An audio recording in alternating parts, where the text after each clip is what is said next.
Good morning.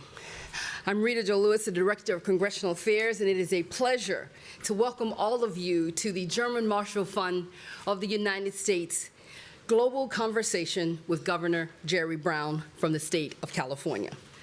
We would also like to welcome our online audience watching on Facebook, YouTube, and on GMF's website at www.gmfus.org. As all of you know, Governor Brown was elected first governor of California in 1974, re-elected in 78, and then in 2010, he was elected to a third term as governor to a historic fourth term in 2014. He presides over a state whose economy is the sixth largest in the world. Governor Brown has been and continues to be a unifying force on the defining global governance problem of our time, climate change. He has, as many of you have seen, a very extensive travel schedule throughout Europe. He's now on his way heading back to Oslo, and then on to Bonn, Germany, to the Conference of the Parties, known as COP23. The governor is COP's special advisor and will represent world states and regions committed to climate action. And who better suited for this role? Governor Brown, after all, co-founded the Under Two Coalition, a highly successful climate action coalition representing the world's subnational governments. And it is such an impressive group because it now has over 188 jurisdictions that represents 1.2 billion people. Under his leadership, Governor Brown has entered for the state of California and the first subnational government into an agreement with the Chinese National Ministry for Climate Change Cooperation. You know, this visit comes at a very critical time because climate and clean energy diplomacy is now going way beyond our capitals. You know, traditionally, diplomacy has been the business of national governments. Yet with the U.S. administration's announcements of its withdrawal from the Paris Climate Accord, Governor, your vision and bottom-up diplomacy is needed now more than ever. GMF totally recognizes that states and cities have an increasing role to play in solving global governance problems, and that role is ever evolving. We are pleased to be able to host you today as another concrete step towards strengthening transatlantic cooperation on urban, regional, national, and global challenges in the United States. Through our transatlantic leadership initiatives at the German Marshall Fund, through our German Marshall Fund's urban and regional programming and our congressional outreach efforts in the United States and throughout all of our offices, we recognize the important role that individuals like yourselves play. GMF is delighted that you are with us in your only public appearance in Brussels. May I also introduce our moderator for this conversation, Dr. Ian Lesser, the Director of GMF's Office and Vice President for Foreign Policy. So without further ado, I present to you a governor who is truly leading from the front, Jerry Brown of the state of California. Over to you, Ian.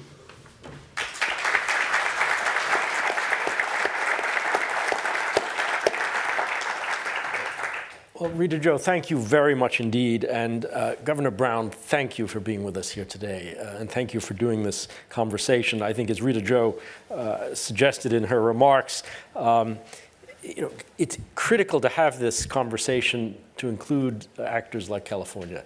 There's keen interest here. I mean, you can tell in Brussels in understanding where the United States is going these days in the world. And an important part of that has to do with places like California. So thank you for joining this conversation.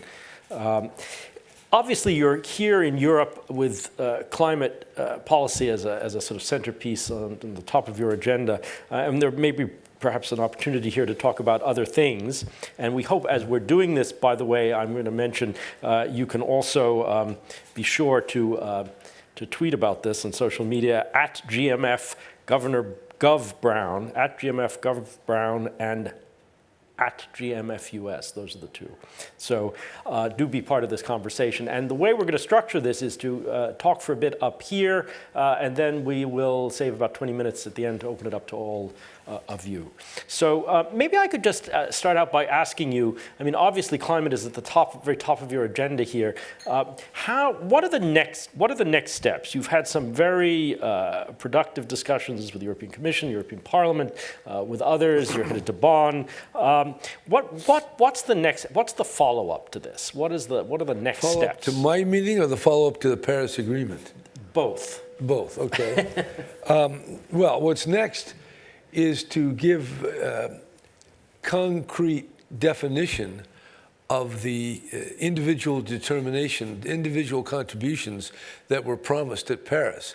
Each of the signatory countries made a promise that they would do certain things with respect to reducing their carbon emissions. So that's a statement, often rather abstract. Now, what actually is going on in every country in the world? What is the state of their emissions? What was it last year? What is it this year? What's going to be in 2020? And is there a glide path that will get us to zero emissions before 2050? And the answer is, of course, there's not a glide path at this point. There's not a clear trajectory that is locked into place or even conceptualized. So the Paris Agreement was significant because all the countries of the world have now signed it. Syria was the last one. So that's big. But the next step is, what are the individual emissions? I would venture to say that very few people in this room could tell me the emissions of the country in which they live. Or I can tell you what California's are, about 440 million tons a year. And I can tell you that by 2030, we want to be down to around 260, 264 million tons. That's what we want to do. But that measurement is not completely precise, and how we're going to get there. So what I find is that there's a lot of discussion about renewable energy or zero pollution vehicles, but this is not about any one of those subtopics. It's about the overall impact of a carbon economy and transforming that carbon economy to a non-carbon economy, a zero carbon economy, which for many people is an impossible idea. But that is where Paris is setting the world. And everything we do is based on carbon. We're a carbon civilization. If you go back and look to the year when coal or oil or natural gas, each of those fossil fuels came into use, then you see the curve of prosperity, growth, and development going up. So everything we are is based on fossil fuel. So now when we say, okay, we're going to have a world where we don't use fossil fuel, that is a technical, scientific, human, and political challenge of the greatest possible magnitude. So I always like to frame this in the truth, because there's a lot of easy talk about, Paris Agreement, dealing with climate change. Well, dealing with climate change is dealing with the basis of our modern civilization. Now, there's a lot of scientific basis for saying we can go to zero carbon. In fact, zero carbon won't even do it. We have to get to minus carbon. All of that takes investment, takes political leadership, it takes collaboration, and unless all the major players are in, we're not going to get there. So if Germany does something good, or France, or some other country, it's not going to do it. You need India, you need China, you need Russia, everybody has to be all in. Now, in this problem, nobody's in charge. Nobody's in charge. Everybody admits, we all do, just getting up this morning, we're adding CO2 to the world. So now to transform that, to make this turn, is really the greatest world challenge that we've ever faced. And so there it is. And by the way, if we don't do it, the people who are going to suffer first and most are poor people. People who, by the hundreds of millions, are already struggling. But the adverse impacts of a rising climate, of extreme weather events, of the rising sea level, it's going to hit people who can least afford it. Those who are more affluent can maneuver themselves out of the way or can adapt. Richer countries can adapt. So in addition to the physical problems of a deteriorating and changing climate, we have the social problems that the gap will grow. And if millions of people, hundreds of millions, get a clear idea that their suffering is due to the affluence of the developed countries, that's not going to be a positive factor in fostering world harmony. Quite the opposite. So this is an existential threat. It takes all the countries of the world. We're not on track yet to do what we need to do, even as a concept. So that's why I think this is such an important matter and why states have a role to play, because after all, carbon emissions come from somewhere, from some machine, from some city, from some company, some productive process. So that means that cities can play a role and their leaders, states, as well as nations, and certainly corporate executives can play a major role. And therefore, I think we should not focus on the fact that America may pull out of the Paris Agreement. This hasn't happened yet. But that's only one small factor when you look at the totality of the challenge facing humanity. I think we need to keep our sights on the big story of what we have to deal with, and then understand the concrete steps and the sequence that we have to follow to get to the goal. And it's not a very long goal. When I think of 2050, what is that? That's a little more than 32 years. 32 years. Hell, I was governor 32 years ago. In fact, I was thinking, I made my first political speech at a Democratic convention in 1967. So that's 50 years ago. So I can tell you that 50 years went fast. And between now and 2050 is going to be very fast indeed. I won't be around, I don't think, unless we invent some new gerontology medicine that I haven't noticed. Anyway, it's a very important topic. It's so diffuse and universal, it's hard to get your hands around it. It's not real. It's not like a crime. It's not like terrorism. It's not like a university. It's not like a tax. It's not like, something that, a machine. This thing is so all-encompassing that it's hard to grasp. And so just to talk about climate change is very hard to translate into political dialogue and the political conversation and rhetoric. It is very difficult, and that's why the task is all that much harder, because if you don't talk about something, if you don't see it, don't measure it, you can't really cope with it. But for political leaders, the climate change is not a topic that propels them forward, for the most part. It's other kinds of issues. Jobs, certainly number one.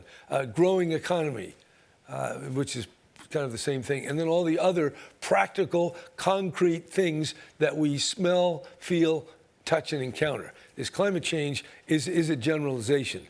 And so one of the most things that I think about is how to make it concrete so people can understand it and we can deal with it and actually get the job done. Well, Governor, thank you. That's a long way to answer your question. I mean, it's terrific. And we may even get to some of those political things that you mentioned at the end if we have a little bit of time. But maybe I could just also ask you, you're planning to convene a Global Climate Action Summit in California in September 2018. How do you situate that in the context of the issues you've just mentioned? Well, one of the ways we deal with climate change is go places and talk.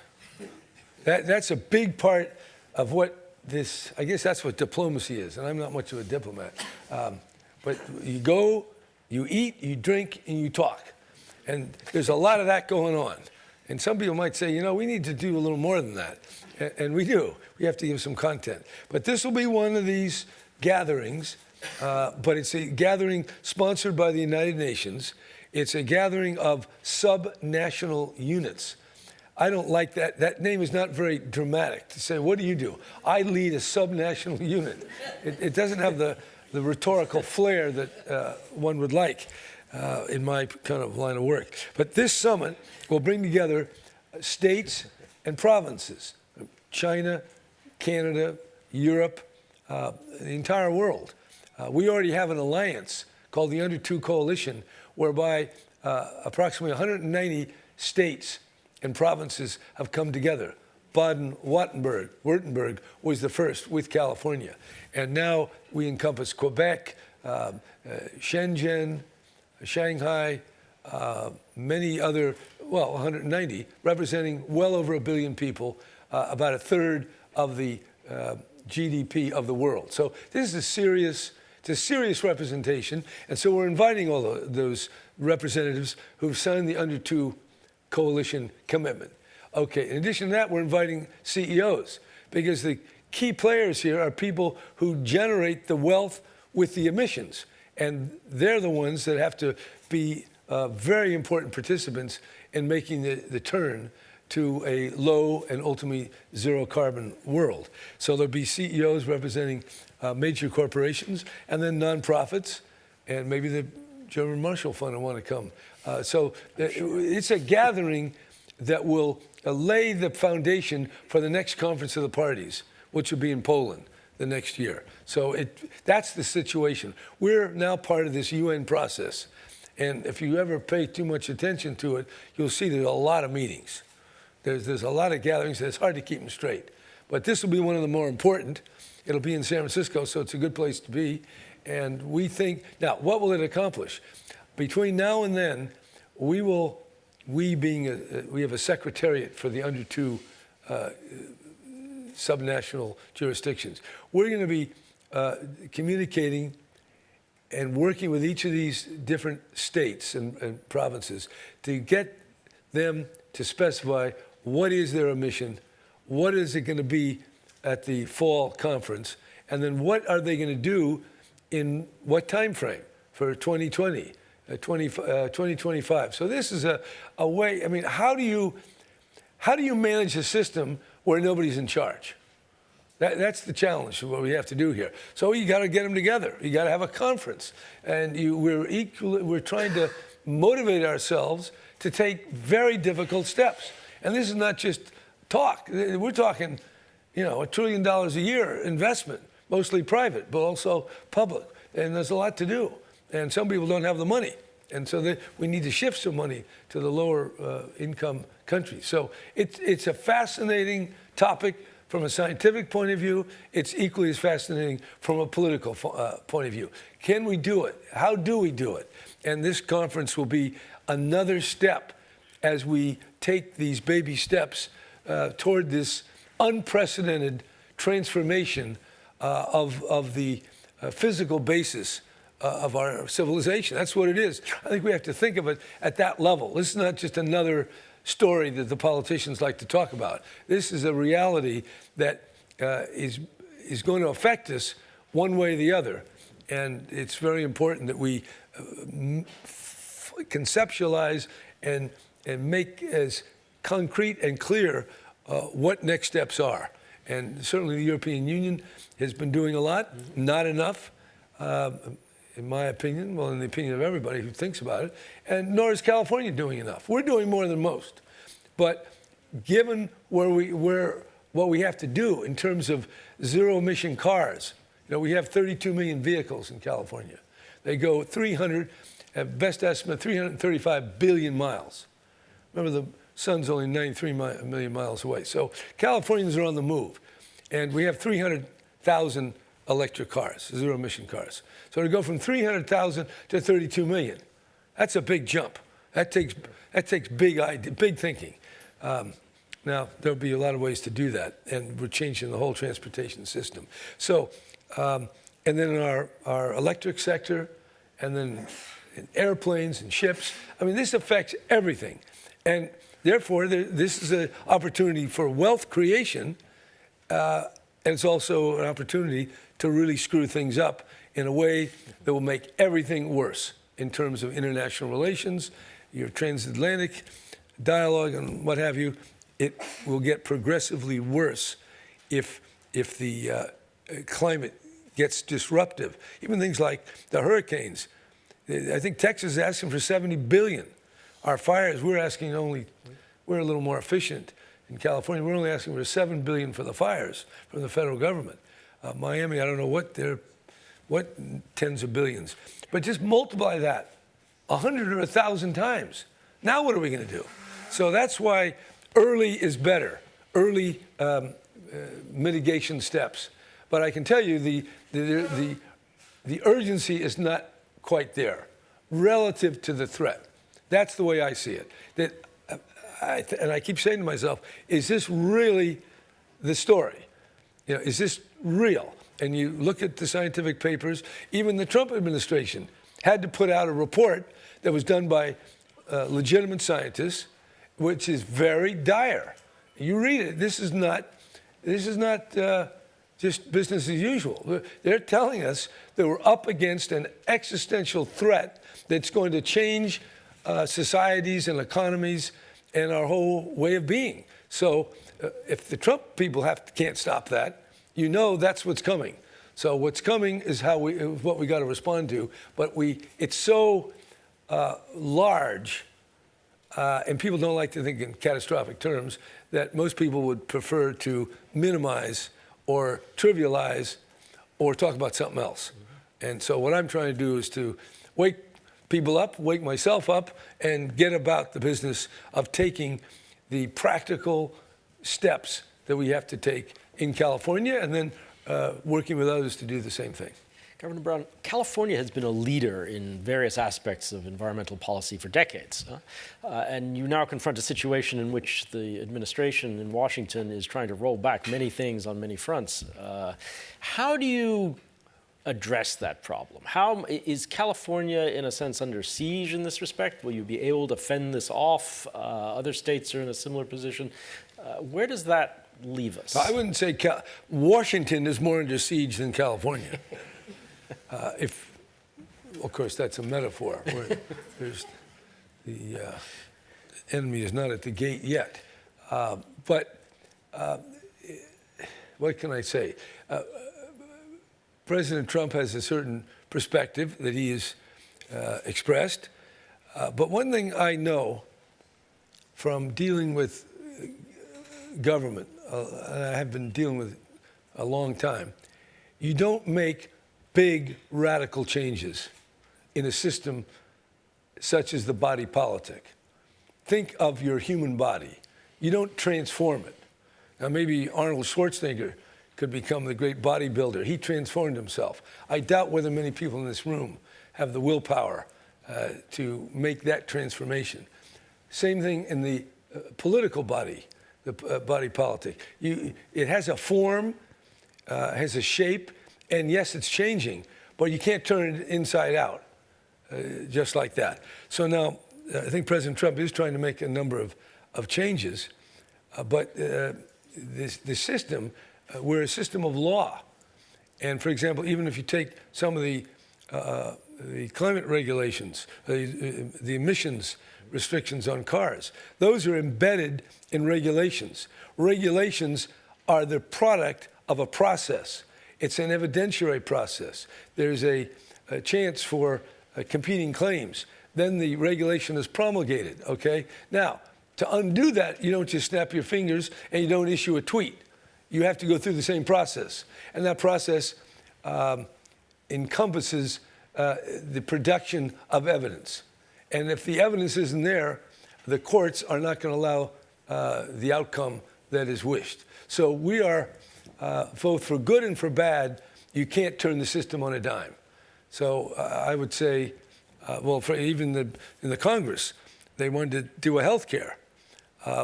Now, why were the Republicans unable to do that? Well, the Affordable Health Care Act is affecting tens of millions of people. It's affecting hospitals, doctors, pharmaceutical companies. This is a pattern that was created and has been functioning several years. And you just don't go along and say, okay, I'm going to cut it out. Because the custodians of the various power centers react. And that's why the American Medical Association, why the, I think, insurance Insurers of America, all and not to even mention all the more activist groups. So my point about the president is there will be lawsuits, there will be individual states pursuing their own pattern, and there will be a continuing flow of data, for example, on the temperature, on extreme weather. So we have the accumulation of evidence around the world that's leading and buttressing the hypothesis, the theory of global warming. And then you have other political players. They're not just confined to California. The governor of New York, we have a new governor of Virginia. I would assume that he's going to be taking a strong climate position. The new governor of New Jersey, governor of Oregon, Washington. And then you have all these other countries. So you have China.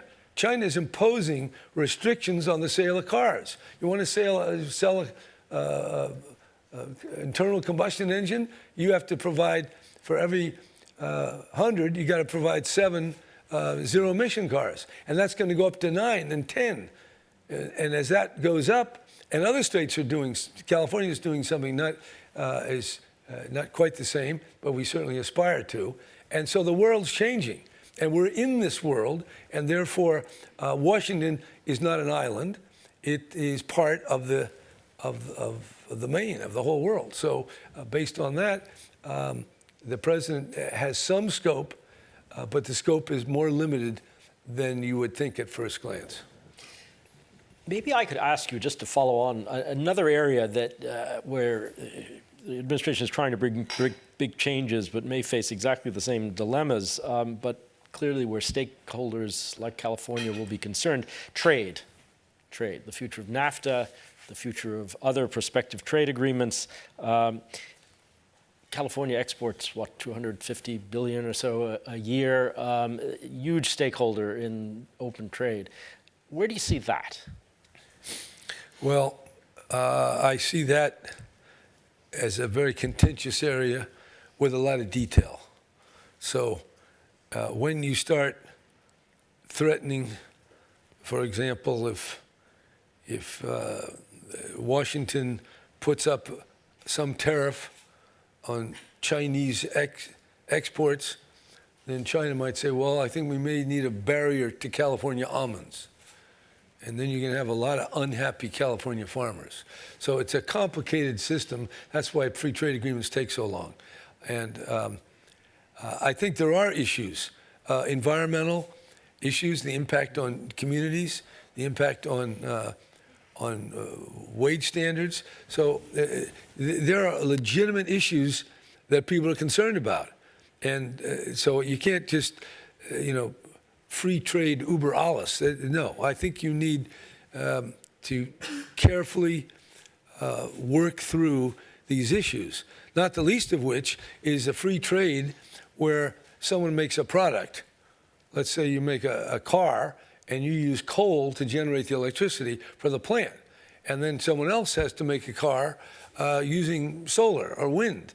Is there a cost difference? And should that cost difference be incorporated into some non-tariff burden that will be put on? Now, that would take international discussion. I don't think we're there yet, but we do have a prohibition on child labor. You're not supposed to make trade cannot be based on violating the norms of child labor. Well, the same thing is going to happen with the environment. Now, whether it takes 2 years or 10 years, I don't know, but that's where we're going. We also have this social question of communities that get disrupted. And that is very difficult because we do live in an open world, and we're very used to this trading system.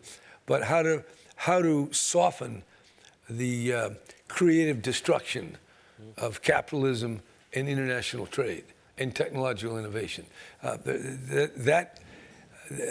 that's going to take a stronger and a more creative government than we have in most places. So yeah, these are just the idea, just the logic of trade. I mean, the logic is you have a car factory in Detroit, and you take that business and you go down to a place in Mexico, and instead of paying $30 or $35 and more with benefits, you go pay $1.50 an hour. So how does that work? And then you send the cars back. That does not make for happy Detroiters. Now, on the other hand, if you're in global competition and you're the CEO of that company, you got to cut costs. So therein lies the problem whereby we need a political presence, a political intervention to shape these rules so that human beings are part of the equation. And I would say that one of the reasons why Brexit happened and one of the reasons why Trump was elected and other populist candidates, it isn't just immigration, although that's a factor. It's also the impact. And if somebody's in Ohio working in auto parts, and they're making $30 an hour, or $25 an hour, and now they got a job as a security guard making $9 an hour, that person's going to look for a lifeline. And that's really the dilemma. So we're going to have to reshape our trade rules to take into account the enhancement and preservation of the fabric of our community. And that's easy to say, very difficult to even figure out what that should mean in practice, much less to carry it out to a successful negotiation. Governor, thank you. And I want to save some time to go out to all of you for questions. But maybe just before we do that, if I could ask you something that goes back, I think, to something you said at the very outset, which is that these issues are not simply, of course, local issues, regional ones, even national ones. They have implications for global stability. And you've become very active lately on issues like nuclear threat reduction and things of this nature. And I'm wondering maybe you could just say something about your perspective on that, on foreign and security policy issues that, sitting in California have special relevance to you. I mean, we share in all of these issues, of course, but there are some things California is more exposed to than others, not least ballistic missile proliferation, for one thing, from Asia. Maybe just say a word about that, your interest in the nuclear threat reduction and things of that nature. Well, I think back to when I was governor, California voted for the nuclear freeze. Voted by about 1 point, I might say. And the result of that vote is I wrote a letter to Ronald Reagan and Gorbachev saying, please freeze your nuclear weapons. That was what the election was. Governor of California wrote these 2 letters. That was also the time, then into the early 80s, when the cruise missile and the Pershing missile was proposed for Europe. And there were 1 million people protesting that. I think even in Germany, hundreds of thousands. All right, well now, the Russians are building weapon systems that appear to be going against the INF Treaty, sure. The Intermediate Nuclear Force Treaty, which some experts say is the best nuclear treaty we ever had. But going back to the 80s, we had the introduction of those missiles, or the proposed introduction. Then we had the Reykjavik meeting with Gorbachev and Reagan, and both of them came out of the meeting and said, a nuclear war can never be won and should never be fought. Okay, I'm waiting to hear that statement again because we may have regressed. And the Congress just passed an appropriation, and well, it hasn't passed it yet, but it's in the House, where they're not mandating it, but they're putting in language telling the administration build weapon systems that meet the characteristics that would violate the INF Treaty. So we're moving down a track here to go back to where we were in the early 80s, where we had this big buildup. You had the specter of the evil empire, and then all of a sudden, almost miraculously, we have Gorbachev and Reagan, and they have some Enlightenment experience, and they say, wow, these things don't work. I mean, they work, but you can't use them because they are such a horror. So I think we need that moment again, because this, whatever you want to say, and we have the man in North Korea, that's a problem. It's also a problem with Pakistan and India making 20 or so nuclear warheads every year, and there's quite a difference in the way Pakistan leaders see the world as the way Indians do. There's also a problem when you have all this nuclear material around and people dedicated to blowing up things. That shouldn't give some sleepless nights to people. And then you have this other fact that the Russians have over 7,000 warheads, and so does America. Now, how long does it take to get one of these warheads launched? About 2 minutes. Just pick up the phone or whatever that thing is and get the code, and there it goes. Now, we've had accidents before. Both Americans have thought, William Perry got a call in the middle of the night, said, there's a Russian attack, a missile attack. What do we do? And he didn't do anything. He said, I don't believe it. At that time, we had good relations. It was a fairly stable period. There was another situation where the Russian mid-level person saw these incoming missiles on the computer, but he didn't pass it up. He just died a few weeks ago. He didn't pass them. He saved the world by his insubordination. I just give you one more example of the danger, and the danger hasn't gone away. Just because you're not thinking about it doesn't mean it isn't there, because it is. In Cuba, at the Cuban Missile Crisis in 1962, the Joint Chiefs of Staff unanimously said, bomb those missiles that are there. Take out the Russian emplacement there. And it was Kennedy who, in fact, some of Kennedy's cabinet wanted to do that. Well, they didn't know that those missiles were already armed, and they were armed with nuclear weapons. So they had a meeting of 3 retired Russian generals at the Hoover Institute a few months ago, and 3 retired American generals. One was an admiral, 2 were generals. And one of the Russian generals was in Cuba, and he was in charge of the missile, the ground-based missile, and he said we had nuclear weapons and I had authority to fire it. I didn't have to check with Moscow. And I would fire it. If they had attacked, I would have fired it. If he'd fired that nuclear missile into America, and Kennedy had said, you know, an attack on America will result in an attack on Russia, that could have been it. You could have lost that. So we haven't escaped from that. We just forgot about it because we just have so many other damn problems. But I want you to rub your nose in this rather catastrophic possibility. Now, I don't want you to ruin your day. But I don't want you to be so complacent that you think we're out of the woods here. And Russia and America, they're talking not very much. In fact, the danger, according to some people, according to William Perry, former Secretary of Defense, the danger of a nuclear incident is greater now than it was at the height of the Cold War. So you got to worry about climate change, you got to worry about nuclear war, you got to worry about terrorism. But other than that, things are going pretty well. And on that happy note, I'm going to go to all of you.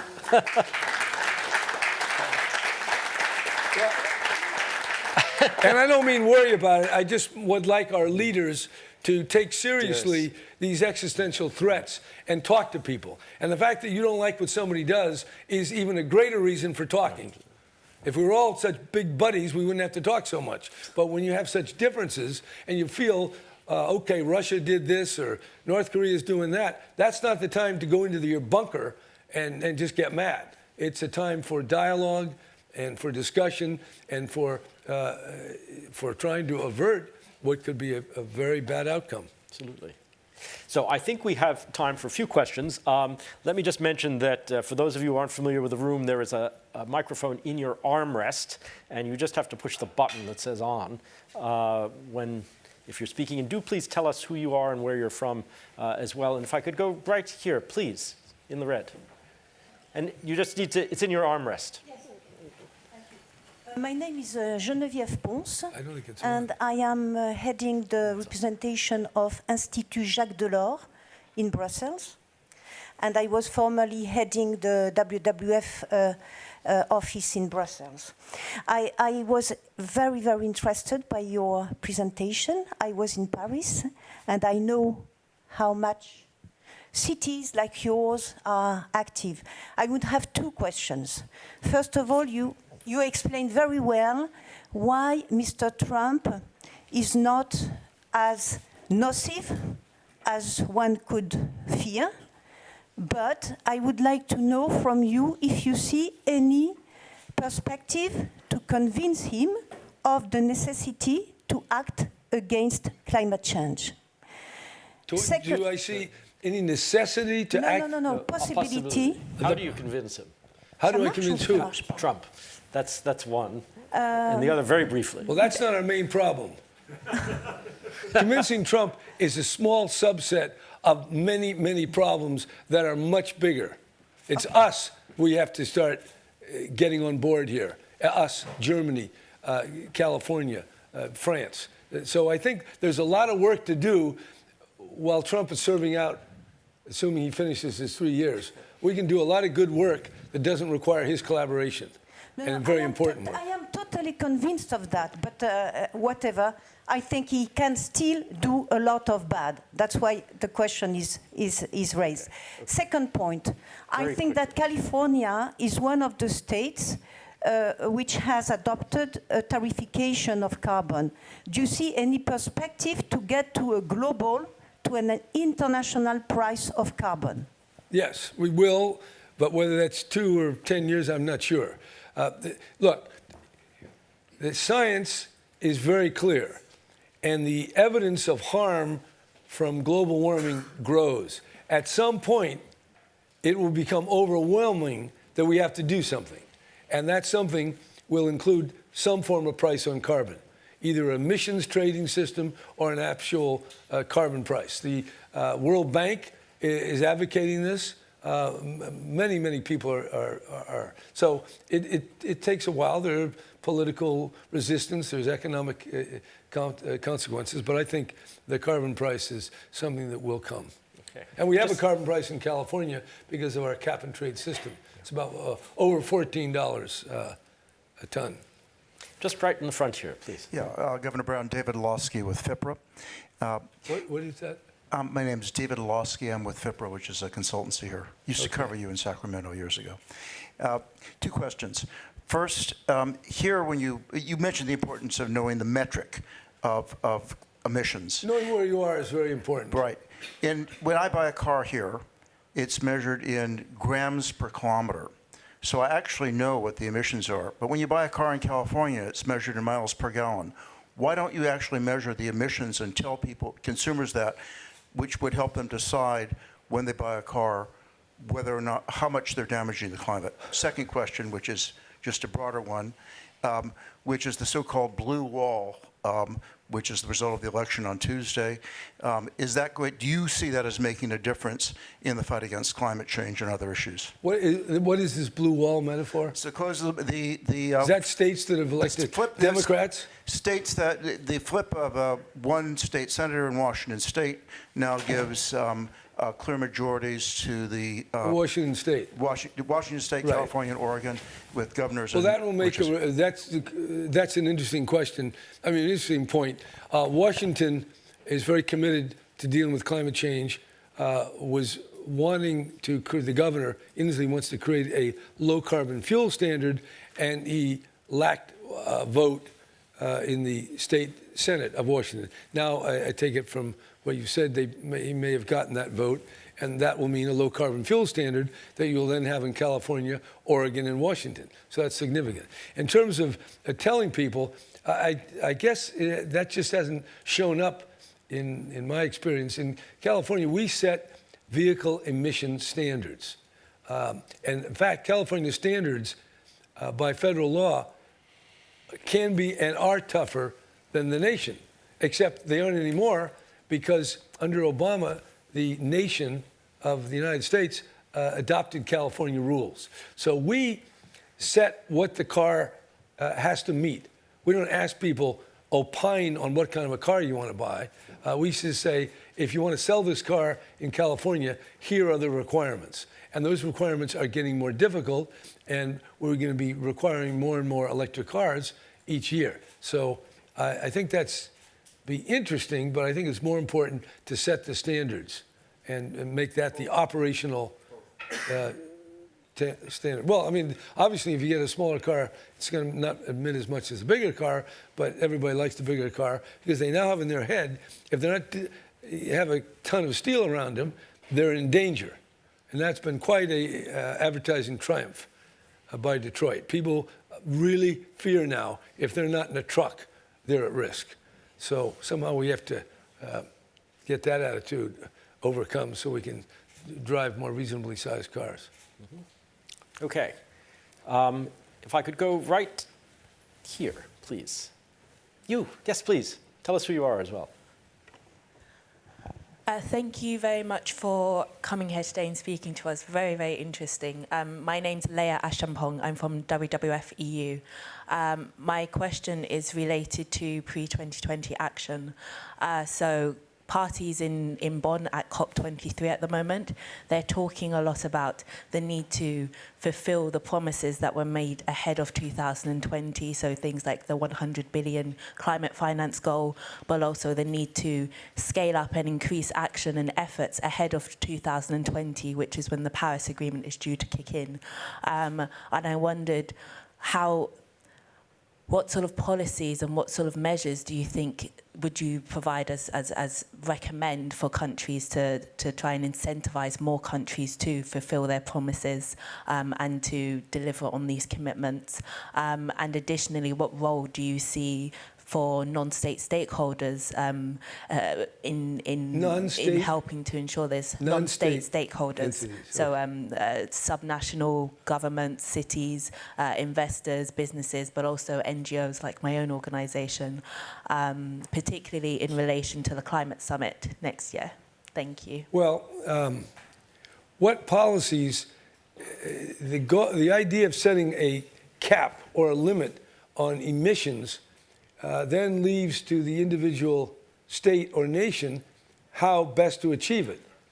For example, so we don't prescribe, whether you want to have solar or more efficient buildings. You really need to do all of that. One example would be in India, the cooking by hundreds of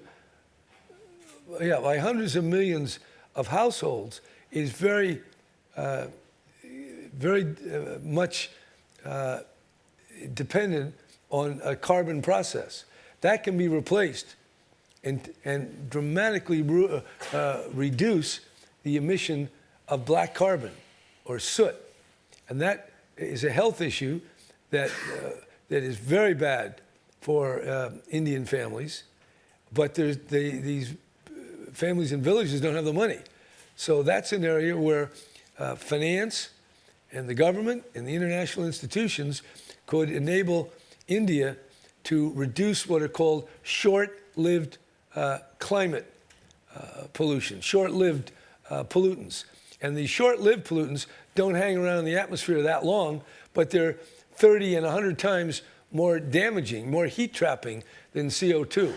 So that's an area where if the world focuses on reducing short-lived climate pollutants, we can get more time to introduce the technologies to pull out the CO2. But that takes money, and that's a specific.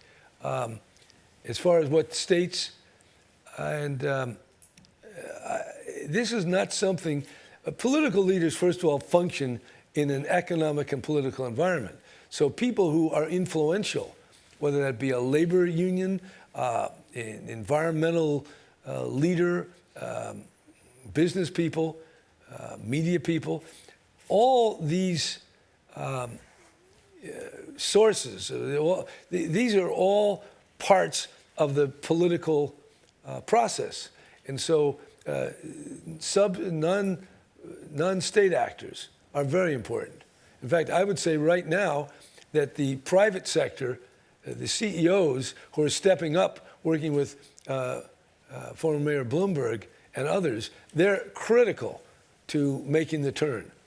And so they'll be there in the summit in San Francisco in the fall of 2018. So it's not just the government people, it's the private sector that has to play a major role. Governor, we're very conscious of your schedule. I think perhaps if we take two very quickly together and then come back to you, that would really be great. So if I could go maybe just right over here, please. Thank you. Denise Auclair from CIDSE. It's an international family of Catholic social justice organizations. I want to ask you your view also on some of the solutions for the next step. So on the one hand, we have, for example, the reducing deforestation, the REDD mechanism, and in California, you've been looking at that as well. But it seems that this is, let's say, something that is not necessarily an effective mechanism when we look at communities, indigenous communities in Brazil, in Mexico, who are very concerned about the impact on land rights, on the use of their land, and in a sense fear that this is a mechanism that is diverting the problem but without resolving it, and risking reinforcing the inequity that I see you're very much concerned about. On the other hand, you, I think, have been concerned about sustainable lifestyles, about consumption, about looking at our way of life. You were talking about moving to electric cars, but what about also reducing the number of cars? I'm wondering if you could give some insights into that. Thank you very much. And, There's a number of elements. Let me just say, I don't know who knows about REDD. I'm not even sure myself. REDD is some term that refers to paying indigenous people not to cut down the forests.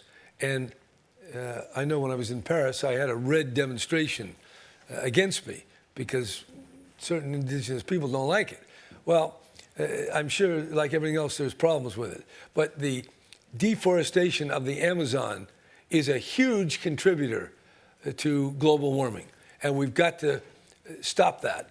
Now, how do we stop it? When you've got gold miners and cattle people and all sorts of individuals and companies trying to cut down the trees and make other forms of economic activity. One of the ways is you make it valuable to keep the forest intact. And that, I take it, as one of the goals of this movement. Now, I know I saw the indigenous people. They all stood up and shook their signs, but I still don't quite get why it's bad to keep the forest intact. It sounds good to me. Now, is the mechanism that somehow indigenous people lose control and it'll be multinational people now being in charge? I can see that as a problem. But nevertheless, we got to be able to find a way to reverse this destruction of the forest, because there's another little scientific factoid I will drop on you today. Forests are becoming sources instead of sinks. And we need the forest to absorb the CO2. But because of all the burning going on, Indonesia, Brazil, many parts of the world, these forests are actually contributing, are causing additional carbon emissions. Bad. So we got to reverse that. If you don't like red, well, let's try green, or whatever the plan may be. But this is just another example of how everywhere you look in this climate change problem, there are issues. Okay. And getting less cars, we're getting that. Where people are not buying as many cars, that's a whole other story that we'll leave to my next meeting. Okay. One more, please, just right in the, yes, please, right in the middle, really. You, yes. Thank you. Good morning. Very briefly, please. Yep. Going back to a point you made earlier on. Do tell us who you are. Sorry, David Morrison, formerly an advisor with the Green MEPs, now an independent consultant. Earlier on, you were speaking about, you mentioned the role of California, the sixth largest economy in the world. There's a view that the rest of the world should simply ignore what's going on with the administration, stop and not think of it as distraction from the work that needs to be done. And the fact that California is doing so much in the sixth largest economy is, as well as other states in the United States, supports that point of view. What do you think of that? What are you saying? What? Ignore? There's a view that the rest of the world should ignore the current administration, not be distracted by it, and simply carry on with much needed work. Okay. And the fact that California is the sixth largest economy, some people say that supports that. The fact that there's 13 states. All right. Okay. First of all, you throw around terms like the whole world. How do we talk to the whole world? You know, we just have this group here, and you're an infinitesimal fraction of the whole world. All right? And I don't even know who all you are, and I don't even know what you think or how I can change your thinking. So the whole world is not listening, in a sense, because the whole world is everybody from an Indian village to Mr. Trump in the White House. I would say engagement, dialogue. We need to keep engaged. The federal government has the president at the top, but there is a Secretary of State, a Secretary of Defense, there's a State Department. There are many parts of this whole world, and we ought to be engaging in the way we have, and we have to even step it up. So I think more communication and not enough, whether it's between the U.S. and North Korea or the U.S. and Russia or all these other countries. We have to deal with these issues in a quiet, thoughtful way, or we're going to have violence and real disaster coming around. Governor Brown, Yes. thank you. Thank you Okay. for being with us. Well, thanks for inviting me. Thank you for this very open conversation. A very big thank you to all of you for joining us. We look forward to seeing you soon. And a very special thank you, Rita Jo Lewis, for joining us from Washington. We're really grateful. Thank you all. Okay, thank you very much. Thank you. Is this for Rich?